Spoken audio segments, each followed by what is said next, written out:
Okay, well, so I am actually excited today because I get to meet a guy I've admired from afar a long time ago because I read a lot of his thoughtful papers in oncology, in healthcare policy, and I'd say the most intriguing thing, and we'll introduce him in a little bit, is I can tell that his heart is in the right place. It's about patient care.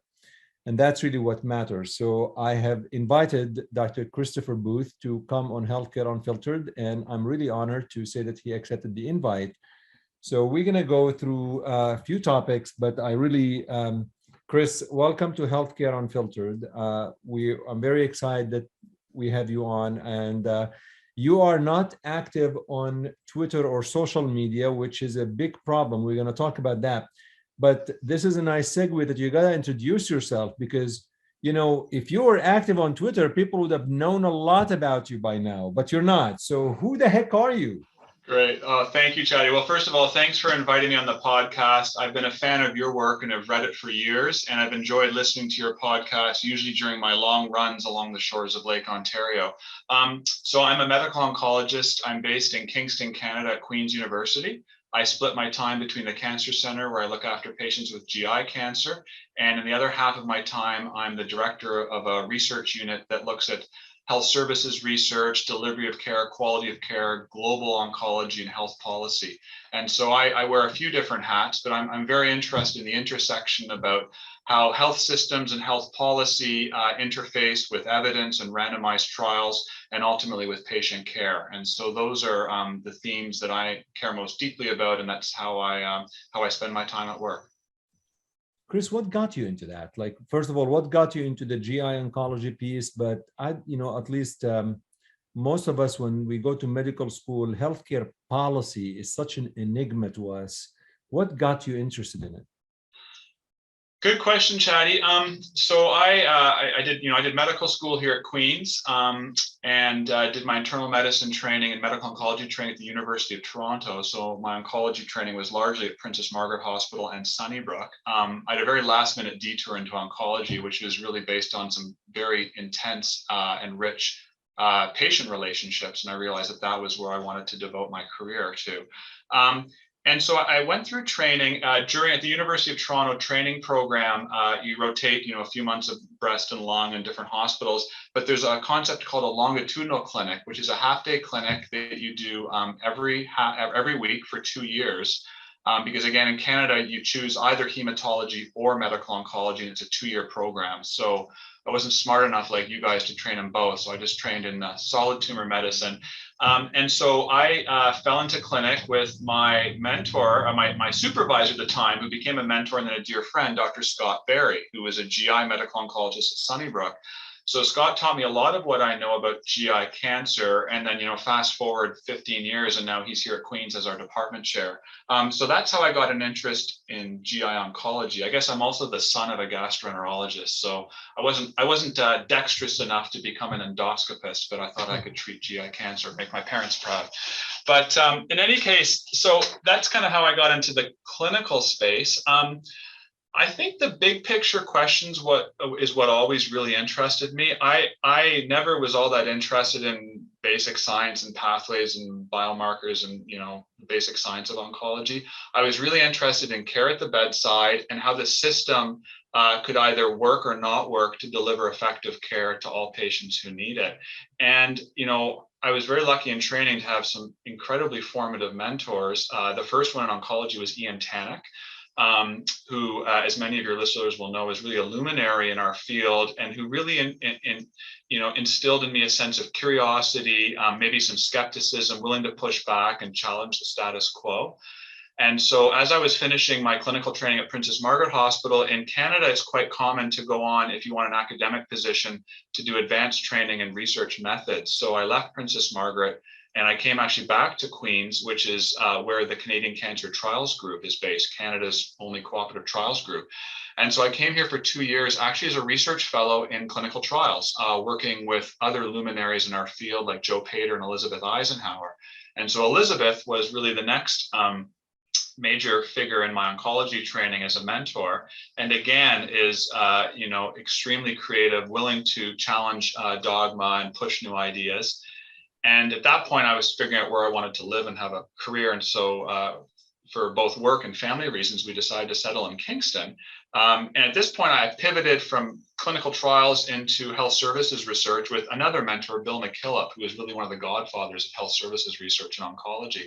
So I think it was a constellation of experiences and really these formative mentors that helped me figure out, where could I maybe contribute? Where does our cancer system fail patients? And I just found these really, really big picture issues to be very, very interesting.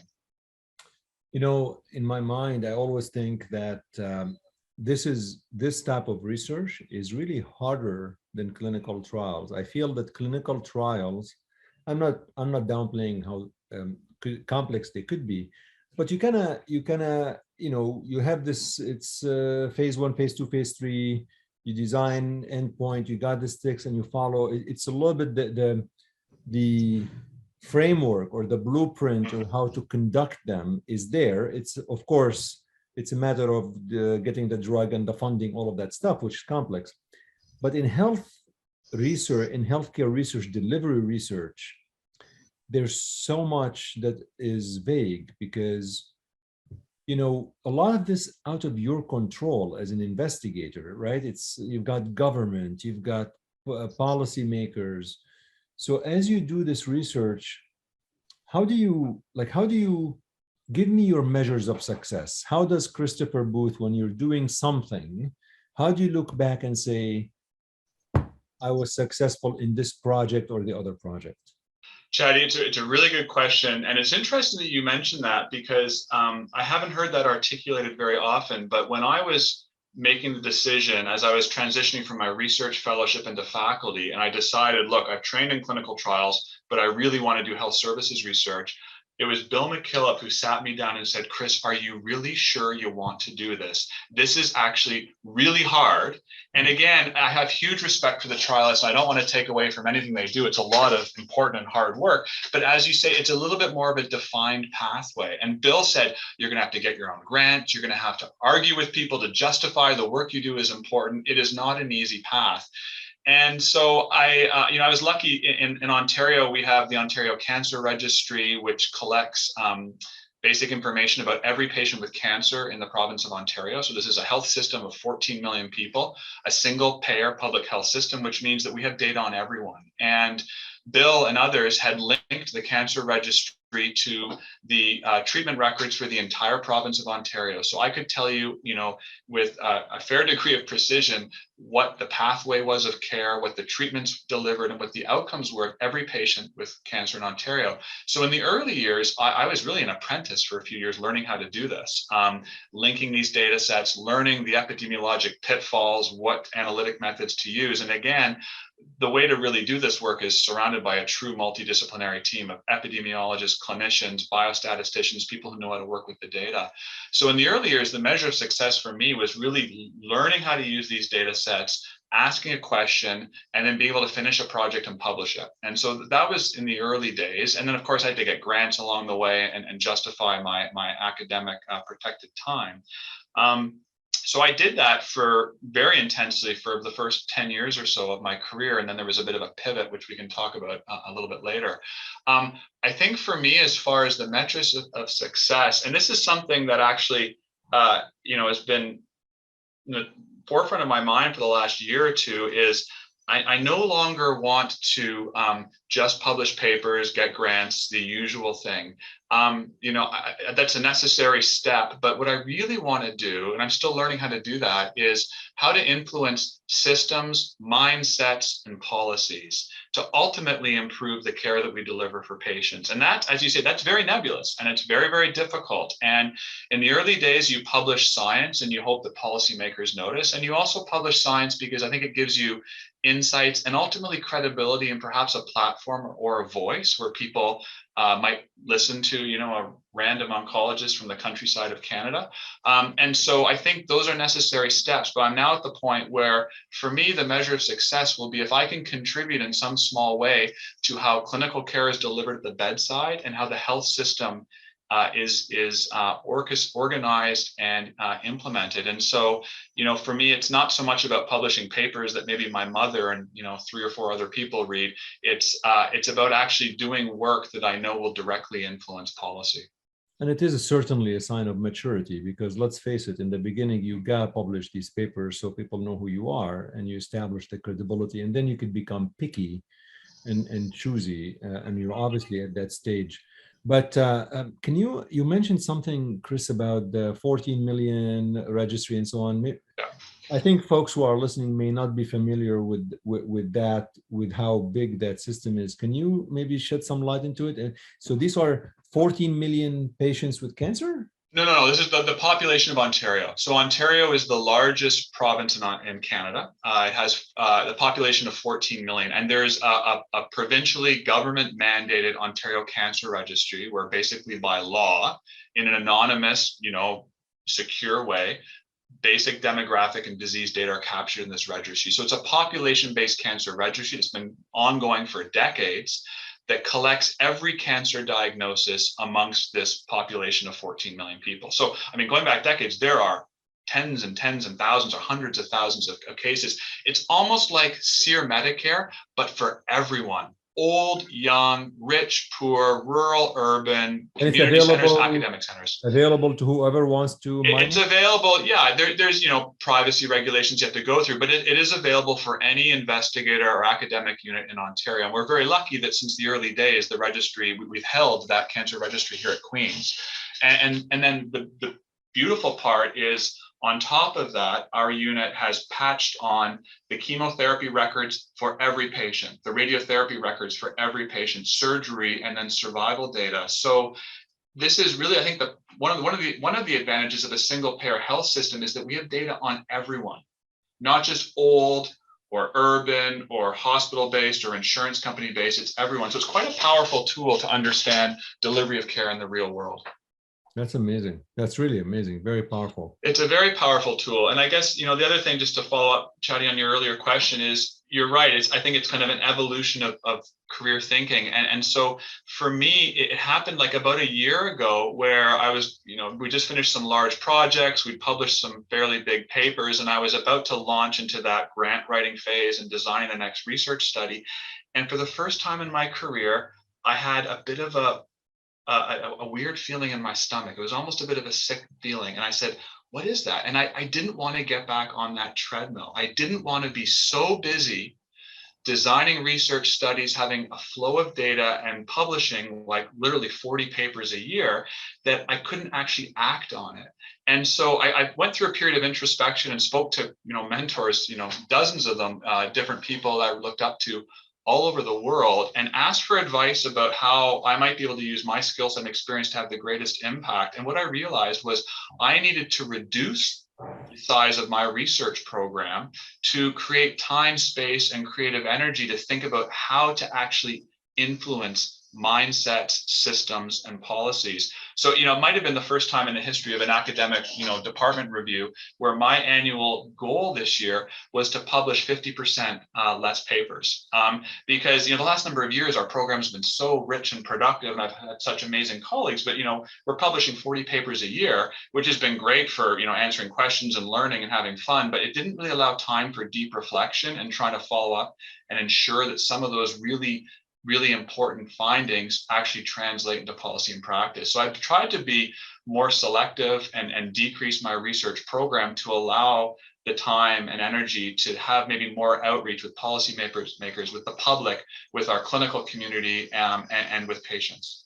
And really, the impact that you will have is never going to be measured by the number of papers. It's going to be measured by how impactful that paper was. You could have one paper a year, frankly, and it could be so influential that changes a lot of things. And you could have 40 papers and they don't really change much. So I think certainly we're thinking alike, where really the impact or the influence or the legacy of what you're trying to accomplish is going to be measured by the impact of whatever few papers you have versus the sheer number of papers.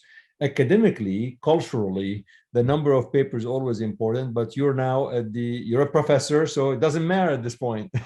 Yeah, no, you're right. You're right. And I guess the way I look at it is, I'm so privileged. I've lived a life of, what I refer to as unearned privilege, right?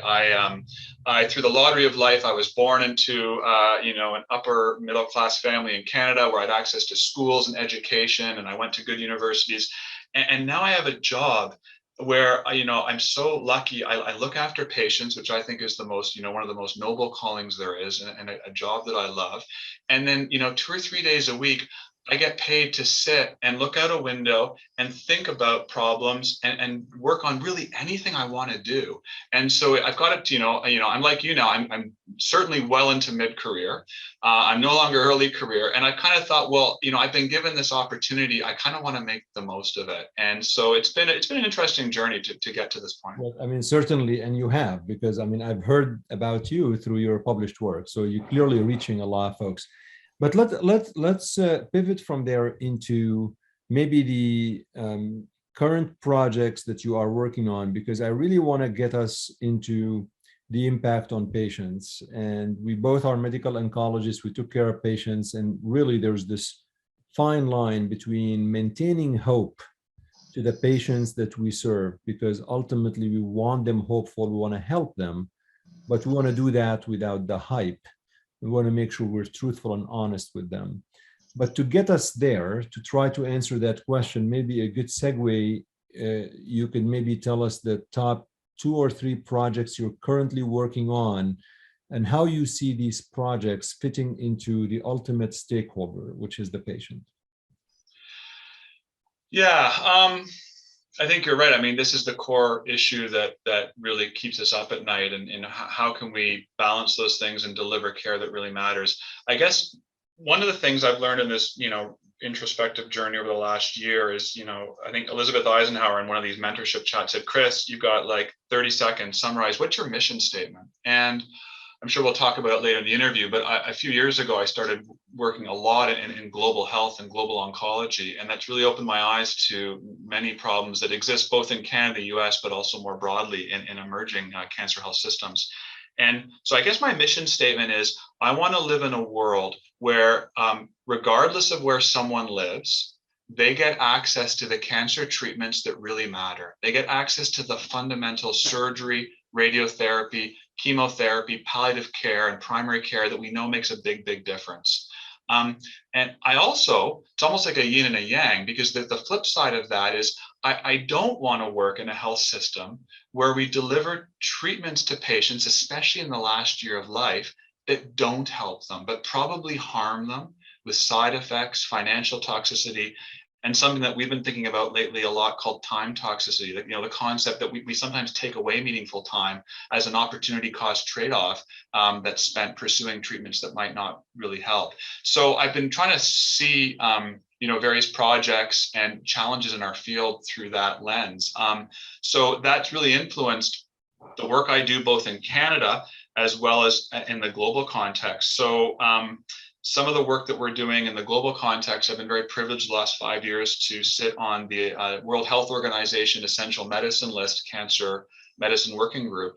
And so I've been able to sit at tables where we review applications and have very frank discussions as an international group. This is oncologists and methodologists from all over the world about what really are the most essential cancer medicines and how do we prioritize that, recognizing that not every health system, well, there's no health system on the planet that can afford every treatment, but how do we prioritize the ones that make the biggest difference? And so this has led to a number of interesting studies, and the one that was published, I guess, almost a year ago in Lancet Oncology, we called the Desert Island Project. And this was an interesting one. It emerged from this WHO committee that I sit on. And we call it the Desert Island Project because it was based on the dinner party experiment that I'm sure you and I have done many times, which is if you're moving to a desert island and you can only bring 3 books, what would those books be? If you were, going to a desert island and you could only listen to one podcast, but not Chatty Nabhan's podcast, what would that be? Those kinds of things. There we go. There we go. So it was essentially, we did a survey of 1,000 frontline oncologists, and we gave them a desert island thought experiment. And we said, imagine that your government has put you in charge of cancer medicines for your country. You can choose any medicine you want for the people of your country, but you are only allowed to choose 10. Which 10 medicines would you choose to achieve the greatest public health benefit for the people of your country? And it was fascinating to see the responses across these 1,000 oncologists from very different health systems. And what we realized is that the medicines that oncologists prioritize almost exclusively, the vast majority were older chemotherapy and hormone drugs that have been around for 20 or 30 years that we know have very, very large benefits. There were also some newer medicines that made the list coming to the desert island, but they were the medicines that have large benefits. Even if they're new and expensive, they really transform lives. That was the first part of the project. The second part of the project was we said to the respondent, okay, you've told us what you want to put in your suitcase when you're moving to the desert island. Now we want to go to the reality. Take us to the front lines of care in your health system. To what extent are these high priority medicines available for all patients? And that's where everything fell apart, because we saw that despite the fact that the medicines that oncologists think are most important, that despite the fact most of them are older, generic drugs and should be very, very affordable, for the vast majority of patients worldwide, these drugs remain out of reach. And that's a tragedy. And I think that that's something that our community needs to take ownership on and needs to recognize. And so a lot of the work I'm doing now is related to this kind of what we call, I conceptualize as the value crisis in oncology. And I think we have a real problem with value. And it's not just price tag, it's the numerator in the value construct, which is the magnitude of benefit in the endpoints. And so I think a lot of our work is related to that. I guess a second piece of work that I'm very interested in now is the concept of time toxicity. And so I'm lucky enough to mentor a number of young emerging superstars. One of those is Dr. Arjun Gupta at the University of Minnesota. And we've been doing a lot of work on time toxicity, which is understanding how patients' time is spent pursuing treatment, especially near the end of life, and recognizing that, it's not up to me to provide a value judgment for any specific patient about how they spend their time. It's not up to me really to tell them if, 2 weeks or 4 weeks or 6 weeks of PFS or 8 weeks of survival is meaningful. I think what our job is to generate data so that oncologists can convey this information to patients. And I think we've largely failed that. And so that's where we're trying to generate data to empower patients to have all the information they need to make decisions that fit their own values and preferences. But you said the golden word, which is it's really difficult to impose on patients what we think is right. I mean, I'm sure you've had patients like I did, where that probably this therapy has such a marginal benefit and you wouldn't do it, and you would say, I probably wouldn't do it, but they force your hand. And I think that, if you keep saying no, they will go see somebody else that is going to do that. So there's this balance where, you mentioned value, you mentioned what's important. I gotta tell you, maybe I'm a little bit more pragmatic. I think it is very easy for us as physicians to, when we're healthy and feel well, and we look at the numbers and the data, to tell patients, you shouldn't take this. We're not the ones who are ill. We're not the ones who are facing death. We're not the ones who are gonna leave our family and children behind. And, patients will really cling to hope. They cling to the possibility, maybe this thing will work. Maybe, I'm going to be the exception. Maybe this is going to make me spend 2 months extra with my grandchild, and I'm okay with that. I'm okay with these 8 weeks extra. We may not think that's enough. That's 8 weeks. It's negligible. It's very costly, but to the patient, it is. How do you reconcile this? How do you reconcile the human aspect of things and really versus Excel sheets and p-values and Kaplan-Meier curves? Yeah, it's a great question. So I guess, Chadi, I would answer that question from two perspectives. There's the health system perspective, and there's the doctor-patient bedside discussion. And so, at the health system context, clearly health systems need to make decisions about how to optimally allocate resources to maximize the public good of the citizenship. And these are especially the U.S. is quite a bit different from Canada and Western Europe in this regard, but these decisions are made every day in every health system, whether people acknowledge it or not. And the reality is at some point, a health system has to say, this offers low value for the system, and this is not something the public health system can pay for. I mean, imagine we had a drug that cost $1 million, and with great precision and a beautiful clinical trial, it improved median survival by 4 days. And I mean, I think that's an extreme example, but just somewhere along that continuum, I think most people will agree that a treatment might not be in the best interest of the health system. But let's get to your question, which I think is at the bedside, which obviously is probably the most important thing that we do, is these discussions with patients. I agree with you that some patients will have very different values and preferences from others, and including myself. And there are a subset of patients that this has been shown actually in empiric literature. There are some patients that will do anything for 1% or a week or something like that. I actually believe, in my experience, those patients are a significant minority. In my experience, and I didn't do this early in my career, maybe because I didn't have enough confidence, but as I've gained experience, I'm much more comfortable having very frank discussions with patients about what the treatment can offer and what it can't. And so let's set aside curative intent or adjuvant therapy, because I think that's a different discussion. But in solid tumor medicine, where the treatment is clearly palliative, I think that we can do a better job in conveying the magnitude of benefit. It's so much easier to say your CAT scan shows things are growing, but don't worry, we have something else, and we move on to it. But I think if we take the time and we go through in very clear and careful language and explain, here's what it's going to involve, here's the amount of time, here's the number of visits, here's the side effects. In the clinical trial, on average, it helped people live for an extra 2 months or 3 months, or unfortunately, we might also say, in the clinical trial, we don't even know if there's a survival benefit. What we know is that it shrinks tumors on a CAT scan for an extra 2 or 3 months. And I found that when I speak very plainly like that, and honestly, the vast majority of patients for these marginal therapies that you and I have given for many years, the vast majority of patients will look and say, really?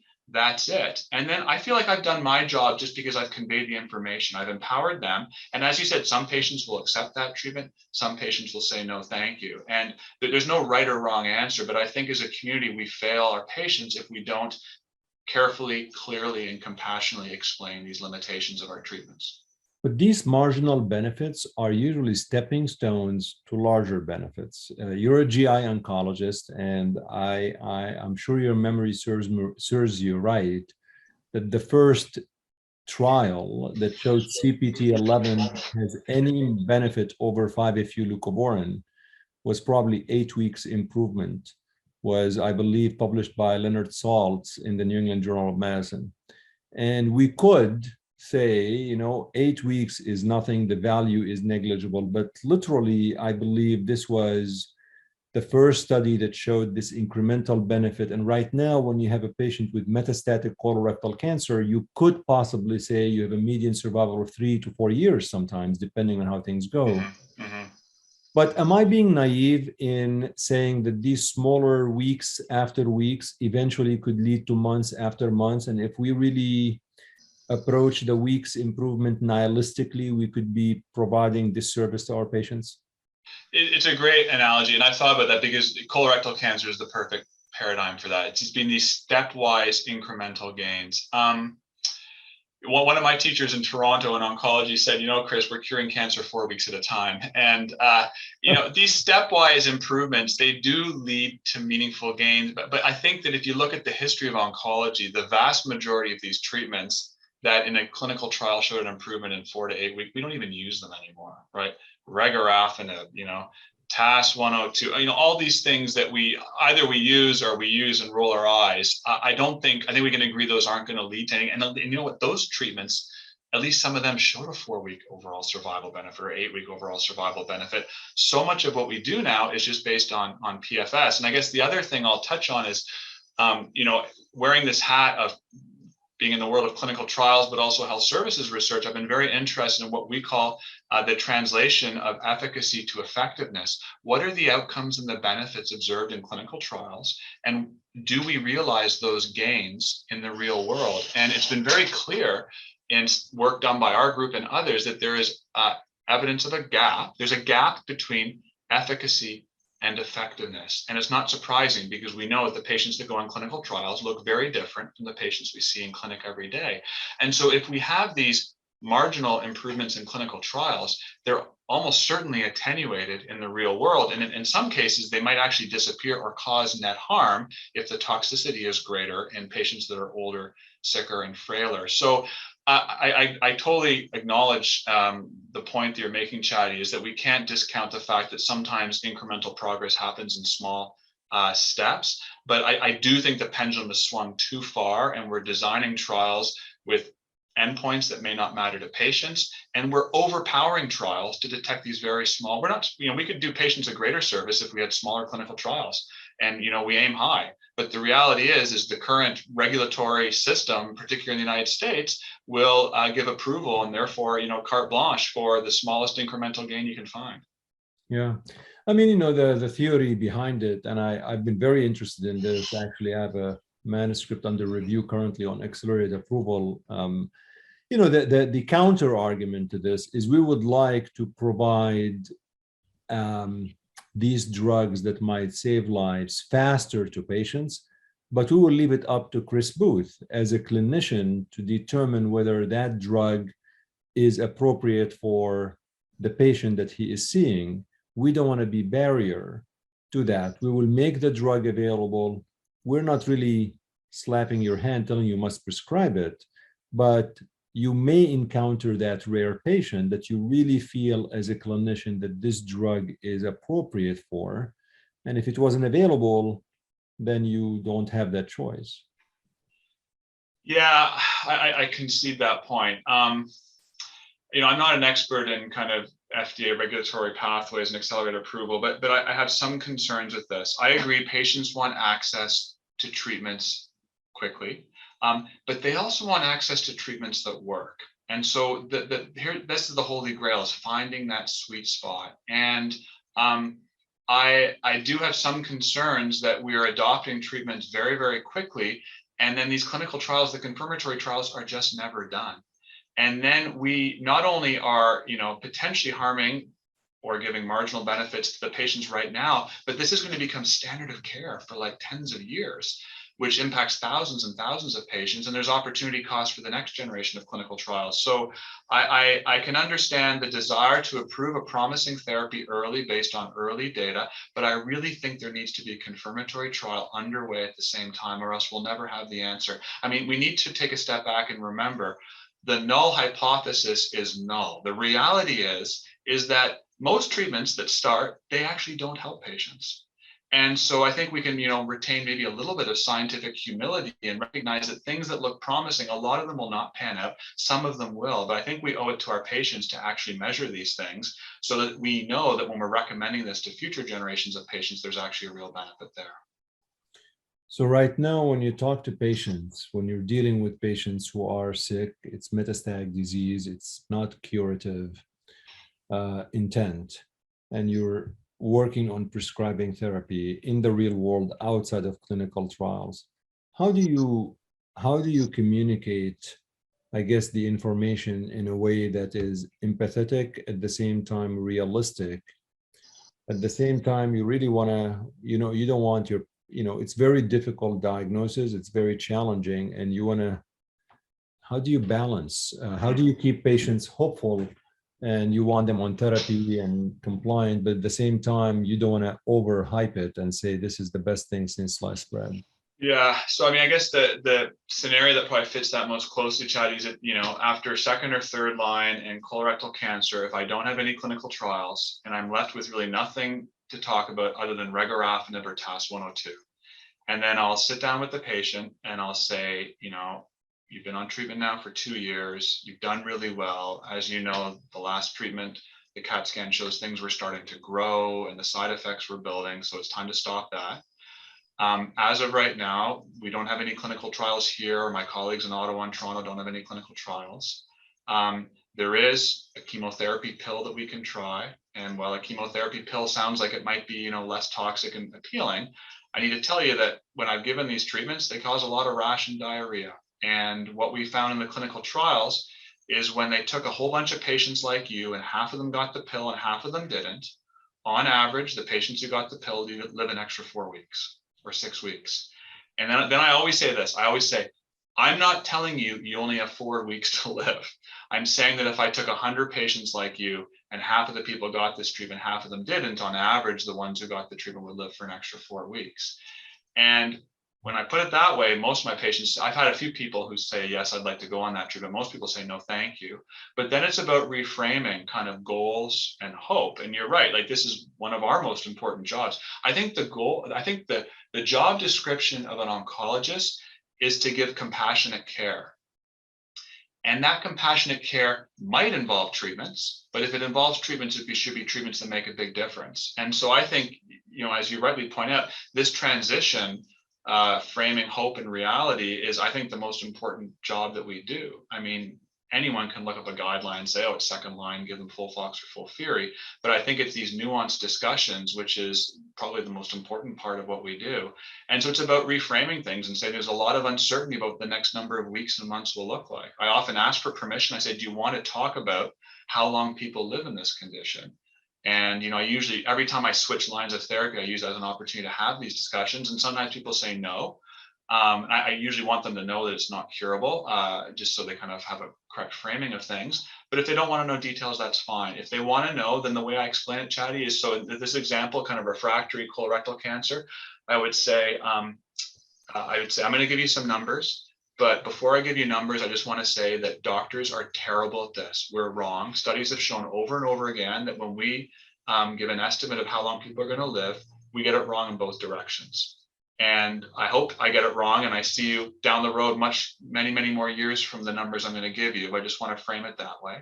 And then I say, on average, when people are in this condition, they live for weeks and not months, or months and not years. And I leave it at that. And I say, so, there's a lot of, if I say the months and not years line, I say there's a lot of variation in there. And sometimes it's only 2 or 3 months. Sometimes it's 4 or 5 months. Sometimes it's 10 or 12 months. And I said, I'll always be very honest with you. We might do scans periodically. I'll see you, as often as you need to, and we'll keep revisiting that. But my goal right now is whatever time you do have left, I want to make sure that you feel as good as you can for as long as you can. And we'll try to keep you out of this place as much as possible so you can spend time doing the things you want to do. And that's the way I usually approach it. But this is the art of oncology, and I'm still learning, and I continue to learn from trainees and colleagues, and most importantly from patients, about how I could maybe ease this transition and do a better job of helping them through this transition. Absolutely, the art of oncology. And I'm curious, Chris, when you do that, have you been able to, you've taken care of this patient, for example, for a while, have you been able to predict, for example, the response of patient A versus patient B? Are you able to draw for us and my listeners a phenotype or somebody that is going to push harder versus somebody who is not? Is there a research out there more descriptive, let's say age, socioeconomic status, having children or not? I don't know. I wonder if there's something that says if you have these 5 factors, 90% of the time you're going to push for therapy. I don't know. Maybe there's something like that I'm not aware of. It's a really good question. I don't know the literature on that space. I suspect there is literature on that. Anecdotally, it tends to be younger patients, tends to be higher socioeconomic status, maybe hyper-educated patients. I look after patients who come from an urban environment with a lot of education, and patients from a rural environment who might be educated or maybe less educated. And I must admit that the most pragmatic patients I look after are farmers from the countryside. And I've had all sorts of phenotypes of farmers, and some patients who are farmers will want to have, lots of therapy at the end of life, but a lot of them are more practical and pragmatic. But that's just a gross generalization, and I can't really pinpoint any specific social demographic feature. I suspect there's literature out there though. Yeah. And when you talk about this, obviously this hopefully helps you. The way you frame it, it's empathetic actually, and it's very real. And I can imagine that patients will react favorably to it. They realize that you have their best interest at heart. But you commented earlier on something called value to patients. And one of my pet peeves is that we as physicians sometimes assume what is valuable to patients. And I think it's very easy. All patients want to live longer, right? Yeah. All patients want to have a good quality of life. That's the easy part. That's the easy thing. I always say it's easy, of course. But you know what? Patients might be okay with just the tumor shrinking because psychologically it's better for them. Maybe it's less time at the doctor's office if the tumor is shrinking. Maybe the symptoms get better. That goes to the quality of life. But there's a lot of us projecting what's valuable to patients. Do we know really for sure that patients do not care about PFS? Chadi, great question. So I agree with you. It's a problem us making these, presuppositions about patients' values. So two things to comment there. First is, how do patients want to spend their time? So as we've thought about this construct of time toxicity, we've had to reconcile the fact that I would assume that most patients want to spend more time fishing or traveling or visiting loved ones, but some people might get a sense of security, peace, or proaction by being in the cancer center, getting treatment, and they might derive benefit from that. So you're right.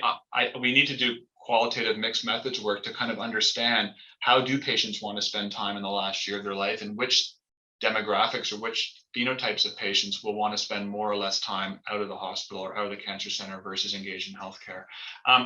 PFS. So I thought about this for many, many years. One of the earliest papers I wrote in faculty was a paper with Elizabeth Eisenhower and JCO, progression-free survival. Is it meaningful or simply measurable? And it's amazing, 10 years later, I think we're still trying to reconcile those issues. I think that there are some circumstances where it is meaningful. I think the vast majority of circumstances, it is measurable. And increasingly, we're learning that it's not very easily measurable, or it might be inaccurate in its measurement. So let me unpack that. It has meaning when it is a valid surrogate for what we know matters. Okay, so there's clearly scenarios where PFS has been shown to be a valid surrogate for overall survival. And I think that's a very appropriate use of PFS. It would also have meaning if it had intrinsic value to patients, as you mentioned, by the sense of tumor control. Now, we published a systematic review on this in JAMA Oncology a few years ago. We looked at how do patients perceive progression-free survival. And the studies, it was a dog's breakfast. It was all over the map. There were small studies, large studies. A lot of them used the word progression-free survival, that third word, which I think biases patients. And so we decided to investigate this, and we did a study that was published a year ago, small study, 20 patients, trade-off study in the Journal of Cancer Policy, where we did not use the word progression-free survival. We enrolled 20 patients who had advanced solid tumors who had been on palliative chemotherapy for at least 3 months. So they knew what life was like on chemotherapy. And then they met with a research nurse who walked them through a hypothetical new treatment. And the interview went something along the lines of, imagine your current treatment is no longer working. You meet with your oncologist who says that there's a new treatment that's available, and here are the side effects. Gave a piece of paper with typical side effects. And we said, unfortunately, this treatment will not help you live any longer. But what it might do is delay the amount of time before your cancer grows on a CAT scan. How much additional time of tumor control in a CAT scan would you want to accept this treatment that will require, infusions every 2 weeks with the usual side effects? We made them up based on, typical side effects. And we started at like 24 months and 22 months and 20 months. The idea kept marching down. We wanted to see where they flip and where they would say it's not worthwhile. Small sample size, 17 out of 20 patients looked at the research nurse and said, what, are you crazy? I wouldn't want this for any PFS benefit, without using that word. So really, this was getting at the question is, does imaging control in the absence of survival or quality of life matter to patients? 17 patients clearly said, no, it doesn't. 2 patients would do it for like 14 or 16 months of imaging control, not the usual 6 weeks. And 1 patient, as you alluded to earlier in our interview, 1 patient said that she would do anything for any benefit. But you know what's missing? You know what's missing of that research? What's that? These are healthy volunteers that are pretending to be patients. These are not actual patients who are having symptoms, right? Well, they're on palliative chemotherapy. These are advanced solid tumor patients. No, these are on palliative. Yeah, that was the advance with this. So these are real patients.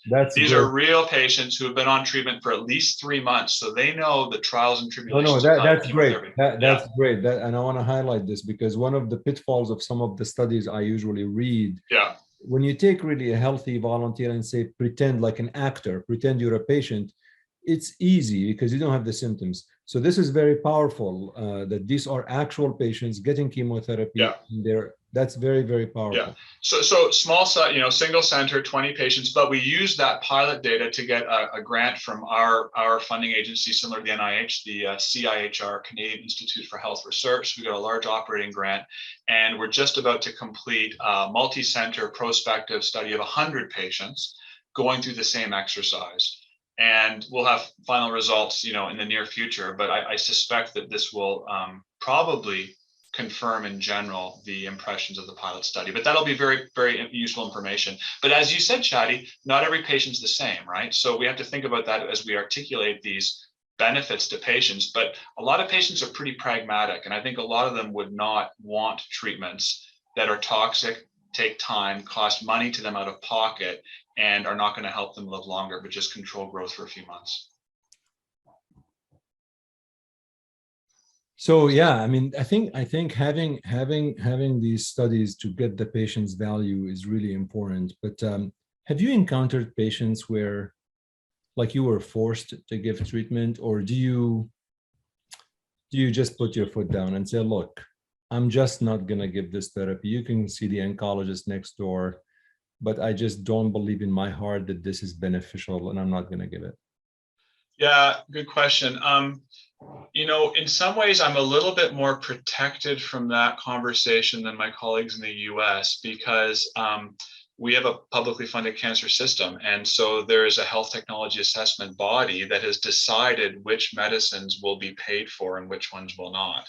So the really marginal stuff in Ontario is not even really an option. It's not funded in the public context. So I'm probably, I avoid some of those conversations that you and your colleagues would be more likely to have because it just isn't an option to access these medicines. Having said that, there are some treatments where I've certainly been asked to, retreat with something that we use in the first line and now we're in the fourth line, or, things that I am uncomfortable doing. And I'm quite comfortable now saying, I do not think this is going to help you. I'm worried about the side effects and risks. And, I work in a large group of 6 GI medical oncologists here at Queen's. And so I said, I'm happy to arrange for a second opinion. And then they'll see either one of my colleagues here in Kingston, or we'll go to Toronto or Ottawa to see a colleague. And I'd say probably most of the time, the second opinion agrees that, pursuing that treatment is not wise. And occasionally they'll have another option or clinical trial, and that's fine, right? I have, I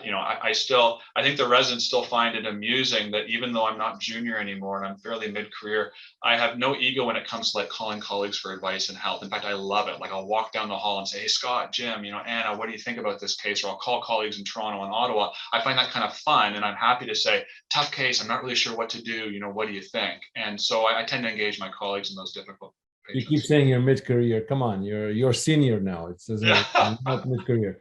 So we talked about a lot of these things pertaining to the impact on patients. Other projects that you really want, to see, or can you share a project that really lived up to your expectations, where there has been change in policy from a patient perspective? I mean, my goal from this podcast is really, I want to highlight how a health policy researcher, healthcare delivery researcher is able to help patients separate hype from hope. There's so much out there, so many therapies, and a lot of them don't work well. Some of them work well. And here we are in the middle trying to help patients. But again, we want to maintain their hopeful approach without lying and telling them this thing works and it doesn't. Yeah, I think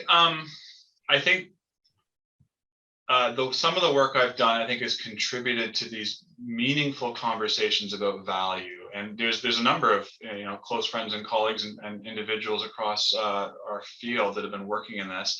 I think that I've been able to get some of these issues, pushing back on PFS, pushing back on marginal gains, publishing studies that show that maybe the oncology bar is dropped too low.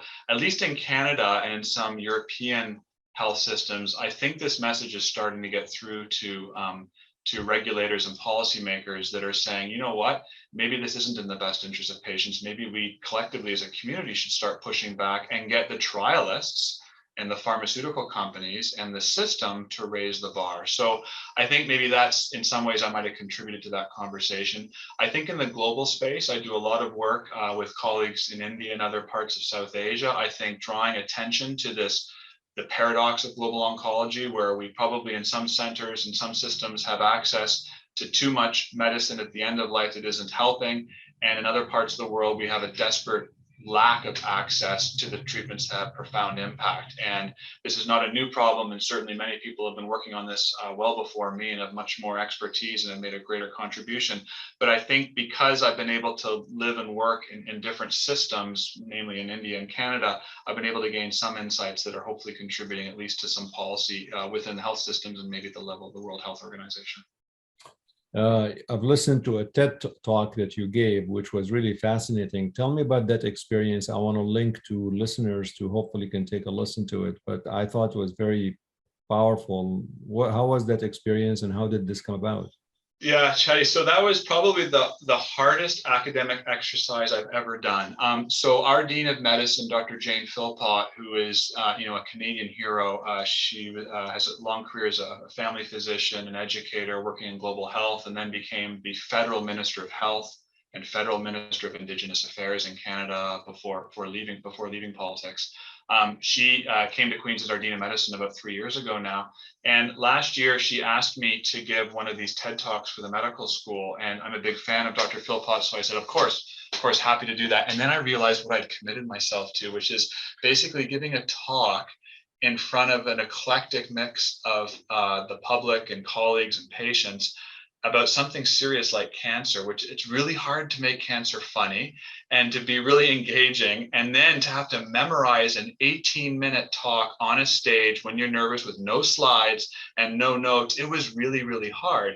But the hardest thing was to think about, well, what do I want to talk about? And this was actually well timed. And although I was really, frustrated at the time and probably would give Jane a hard time when I talked to her before the event, afterwards, I was really glad that she made me do this because it allowed me to crystallize the issues I care most deeply about and maybe think about how I can start moving the needle on some of these things.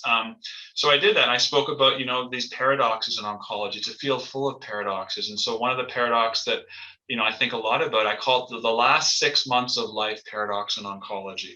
And so I'm sure this is something you observed in your clinical practice and your listeners will have also experienced.